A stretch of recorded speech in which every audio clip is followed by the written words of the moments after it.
is Haydn Growden, and I'm going to talk to you about using SMSF to purchase a property.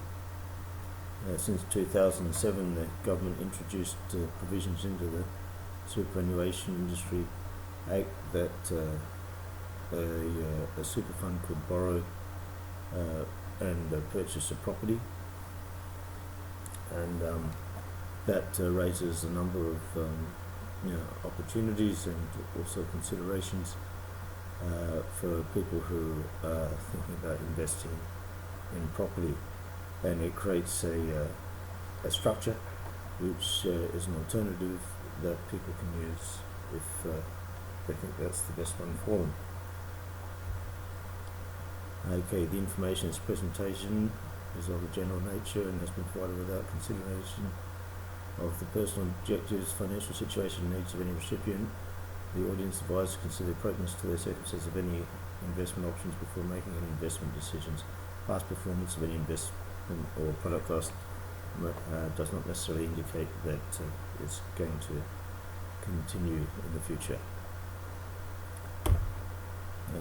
My business is called Auditoronline. We're a CPA practice.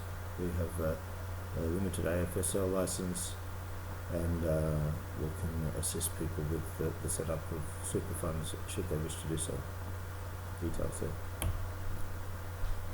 Okay, superannuation funds. The purpose of a superannuation fund is to invest for your retirement, for the member's retirement. So the idea is, the concept is that people will put some money aside, usually on a weekly or basis, or in relationship to a proportion of their income over their lives, and then later on when they decide to retire, they'll draw back down on those savings, and superannuation is the vessel and the legislative structure for doing so. Property investments.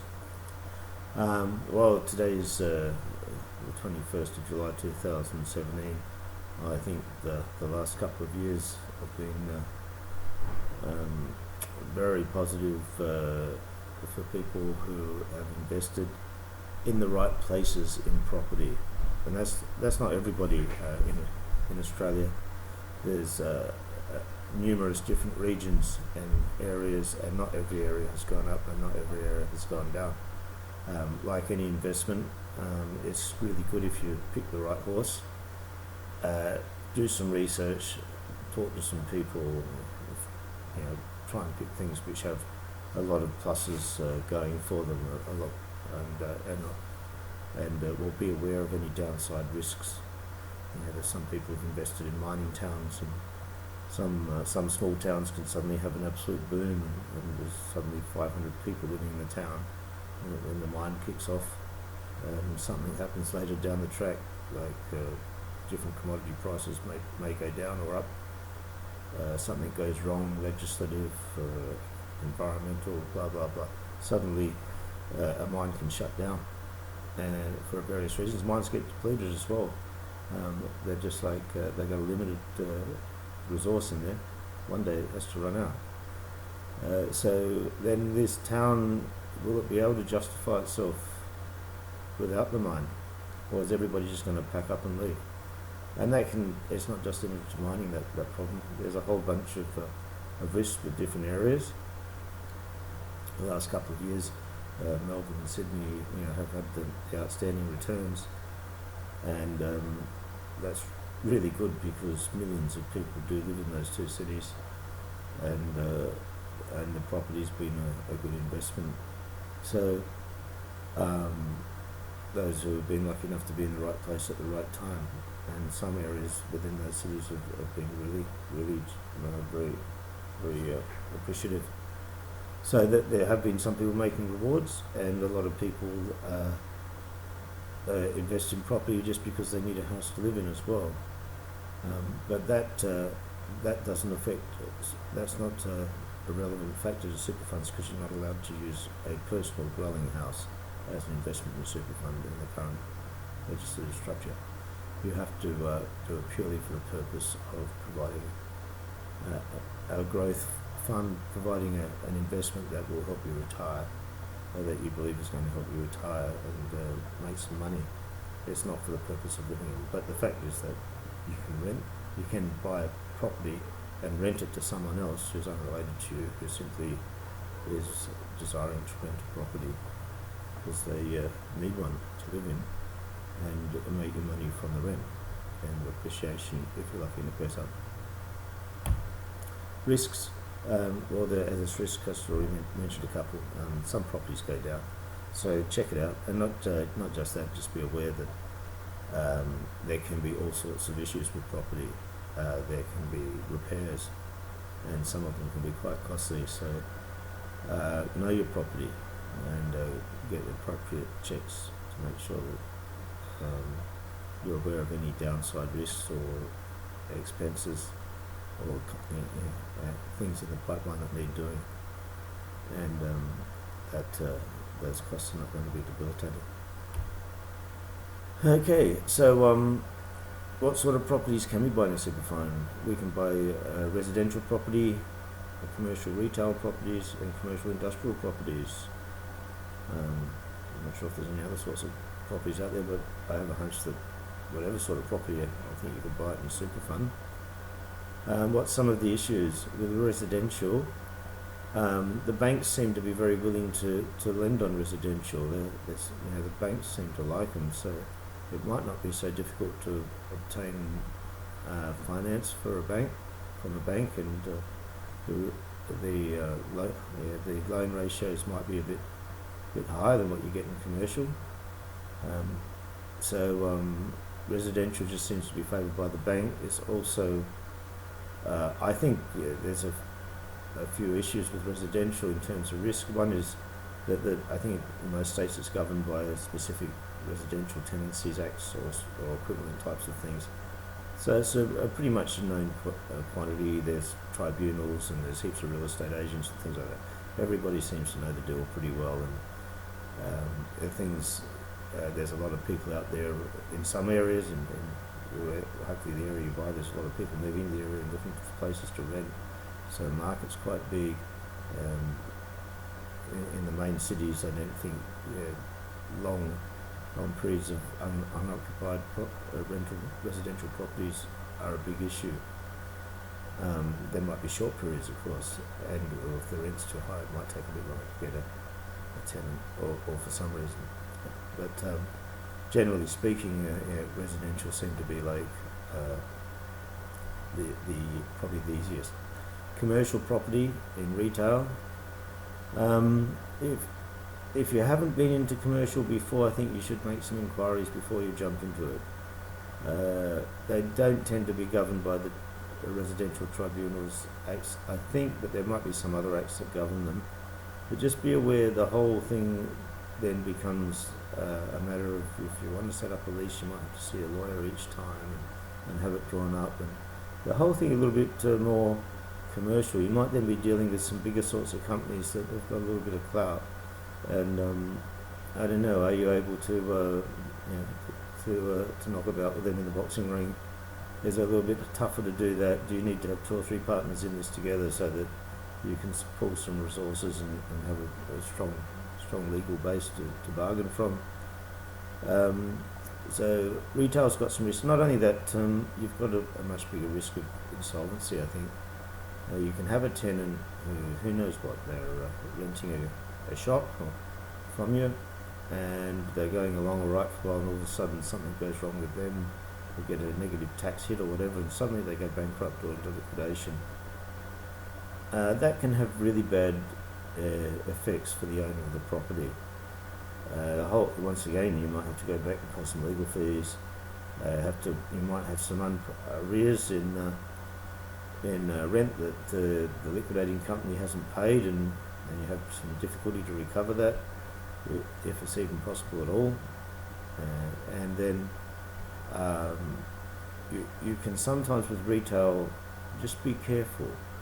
Some of these retail firms, especially perhaps more on the industrial side, that they use massive amounts of water or some other thing, and water is usually levied as a charge against the property. So If your tenant's running up water bills of $100,000 a year and they don't pay it, it'll come back to the owner. And then, once again, you have to hire your lawyer and see if you can maybe get your money back or whatever. But, so just be careful. I think, and that's not to say that water wouldn't be a risk in residential as well, but I would hope that there's not too many residential tenants that are wasting a lot of water. I mean, just normal household usage shouldn't be that bad. But industrial can be huge amounts of usage, and you'd expect it to be, depending on the industrial application. So just be aware. I mean, that they might have, in some cases, higher rental returns, but there could be a higher risk with that. Know what you're getting into, because a lot of people are running a business. They are, in fact, the tenant, and they want to buy the property so that they can run their business from a property that's owned in their super fund. Well, I generally think that's a pretty good strategy, because if you don't own the property, the landlord has the power periodically to come along and review the rental rates and so on, and things tend to keep going up. And also, they can dispute you if you need to put in a new sump or some other fixture into this factory. They might have some power under their contract to say when, how, if, or whether or not you're allowed to do this, and that can affect your business. Whereas if you own it in your own super fund, well, you've basically got to ask yourself. I think you'll be able to come to a deal very quickly if you need to put in a new sump or some such thing into your factory. And also, it can be a way of accumulating wealth from the business in a tax-effective environment that is protected from creditors. So quite often these commercial properties do increase in value. There might be some times where certain fit outs and things are necessary for your particular type of business, and it's all protected and in your own good safe hands, all that investment in your super fund, because nobody can come along and say, hey, we're cancelling the lease, go and find somewhere else to work from, anything like that, because you're the trustee, you're the manager of the super fund. You don't give yourself problems. So it is a fantastic strategy. And also that can, if you've got a few $100,000 in your super fund or whatever, that money can actually, it goes into this rental, into this commercial property, and that might in turn just relieve your capital requirements from your own personal business to make your business a bit easier to run, because the super fund is doing part of the heavy lifting for you.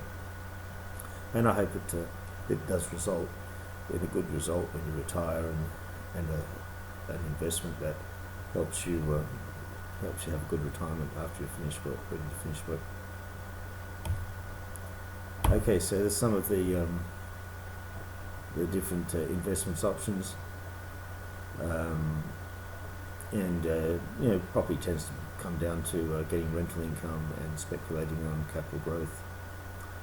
The other big issue is gearing, and gearing is a concept where you're basically investing a bigger amount than what you have by borrowing. So let's say you have $300,000 and you're going to borrow $700,000. It gives you $1 million. Imagine you get a growth of 10%. The investment increases by 10% over the year. Well, 10% on $1 million is $100,000. And so you've actually only got $300,000, and to get $100,000 return on your $300,000 investment is effectively a 33% return. If that happens in the first year, or even first 2 or 3 years, but sometimes they take 2 or 3 years just to sort of settle from the initial setup costs. But once it gets into then the growth phase, that is a really good return. And that's the idea of gearing. So you can, some people can earn a lot more money by investing in property and gearing those investments. Whereas if they just invested $300,000 and they didn't borrow anything and they bought a property with that, all they would get is $30,000 rent based on 10% return, and then it would take a lot longer for their super fund wealth to grow. But just be aware that gearing is a double-edged sword. If things are going in the wrong direction, if it's losing, if this property goes down 10%, then you've lost $100,000 off of your $300,000 superannuation down to 200. Don't want that to happen, but that's the risk. It can be ups and downs. And so once again, it comes down to picking the right place, picking the right property, and coming in at the right time. And these are some things which you should investigate and get some advice about. Well, I can't advise people on which property, and gosh, I wouldn't want to. But people should form their own opinion and try and pick things. I think we should got a lot of positives for them, and avoid things that have excessive risk. I mentioned before the chance for mining towns going down. They can also make huge profits at the right time when they're going up for the right people who happen to have that property before it boomed off. But it's all about getting at the right time, and then staying long enough to make some money, and probably getting out at the right times for good issues a good idea as well. And that's some of the countries always been probably quite a lot. Well, the history in Australia, I think most country areas on average haven't improved their values as quickly as the cities in terms of residential property.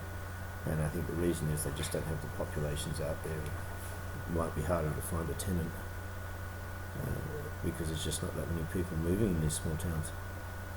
But in some areas, every now and again, there's one that goes into a boom. Okay, so but then things are positives. Other sorts of positives can affect us if the government spends a lot of money on infrastructure, new freeways, roads, train stations, etc. in the area where you invest. It usually tends to help the investment. So look for positives, heaps of positives, and avoid risks, and get some advice. And it's very important that you get the right property.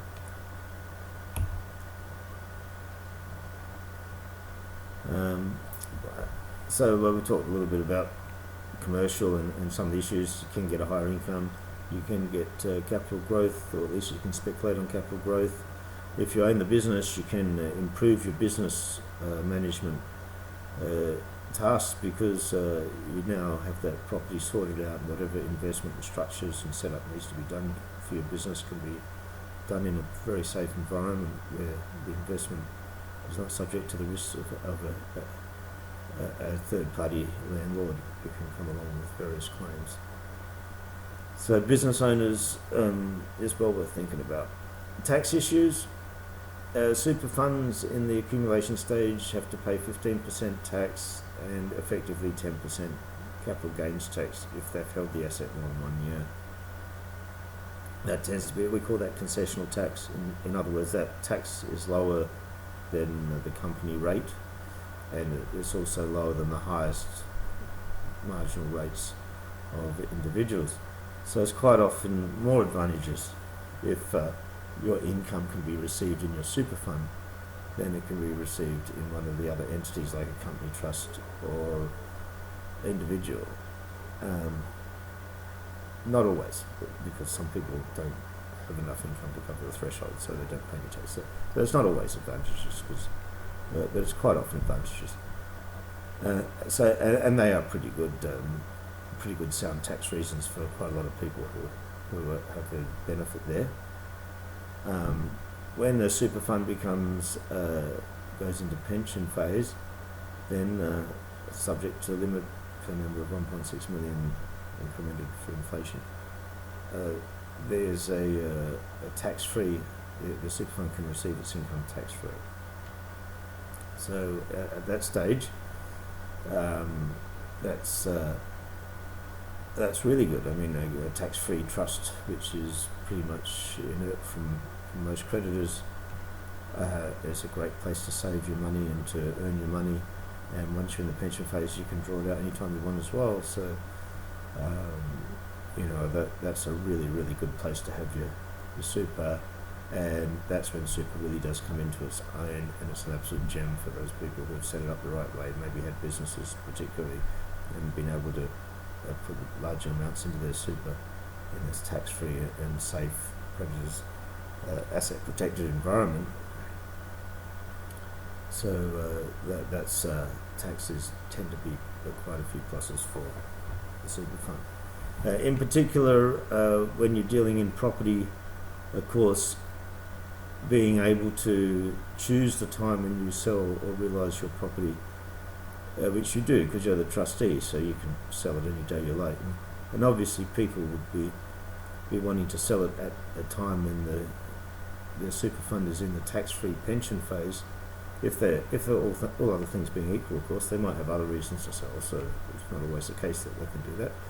But if they can happen to sell it at the time when it's tax-free, well, fantastic. They might have a capital gain which is tax-free, and hopefully, if they've been holding the property for quite a lot of years, people who bought it in the 1990s, and maybe selling now in it was 2017 now, roughly 20 years later, they must have quite big capital gains in mostly, especially if they're in Melbourne or Sydney. That money would be realised tax-free. So that's actually quite a good situation, tax-wise. So the super funds have some really good tax advantages. Okay, in order to be allowed to use your super fund to purchase a property, then you need to use this bare trust structure. The super fund legislation specifies that you're not allowed to borrow money in the super fund except in some very rare situations in order to pay your pension and so on. So you have to borrow it through a trust, and that means you have to set up two trusts. You set up your super fund trust and you have to set up your bare trust. I've got 2 stars here which represent a typical case, mum and dad, couple of members of a super fund. The super fund then is your super fund, and that's what declares its tax, and you can put your savings, your super fund monies, and roll them into there if you want to. And then the super fund then sets up, you set up another bare trust, which is known as a custodian trust. Usually both these trusts will want to have a company trustee. We call it a corporate trustee. So basically you have to buy 2 companies, usually, and which are about 500 apiece, plus any consultant's time to set it up. That's 500 outgoings.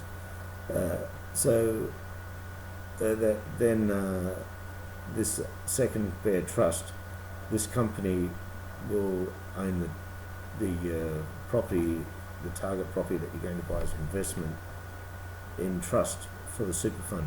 And what happens, in effect, the super fund treats it right through its own books. It pays all the tax, and it declares any rental incomes, and also takes advantage of any depreciation costs or other costs on that property. And the bare trust then is allowed to borrow from the bank.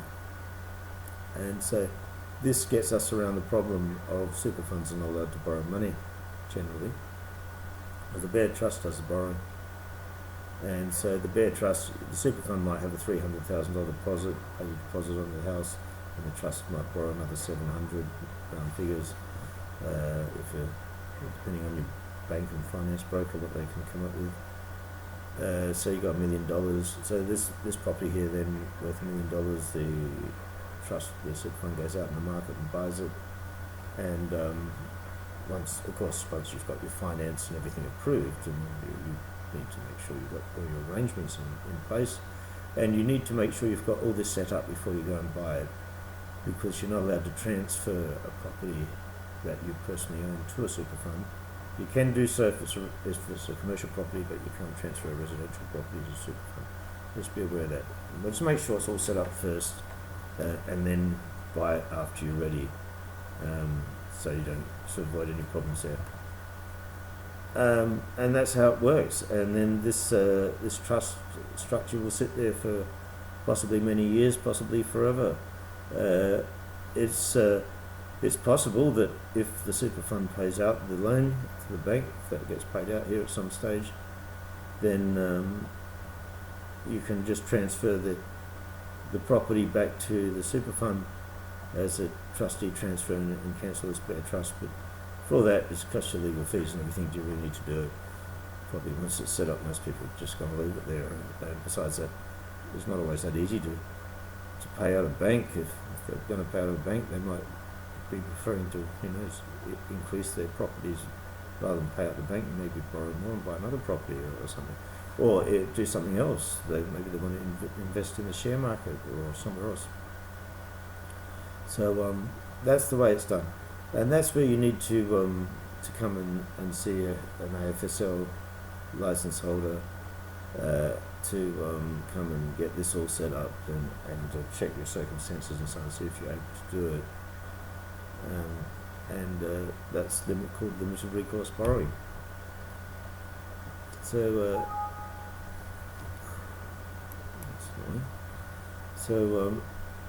how to buy a property in SMSF. After confirming whether your banker is willing to lend you to your proposed SMSF, set up the SMSF. Then you're able to roll some funds into your SMSF if you choose to do so. Before rolling any funds, do check that you're not accidentally cancelling an insurance policy. You'd hate to just suddenly cancel your $1 million of life insurance policy incidentally because you forgot, and then suddenly you die the next day, and the wife missed out on her $1 million, and you just roll it in SIF fund. So be careful. You need to check all those insurance things and so on before you do it. That's why you should talk to a licensed financial planner before you do it as well. But be careful. I recommend don't just jump and do those things. Research the market before purchasing your property, and manage your investment. Well, that's your job. Once you've got the property, of course, you have to manage your investment. If you'd like to ask me any questions, don't hesitate to send me an email, admin, admin, at pl-tax.info. Haydn Growden from Auditoronline.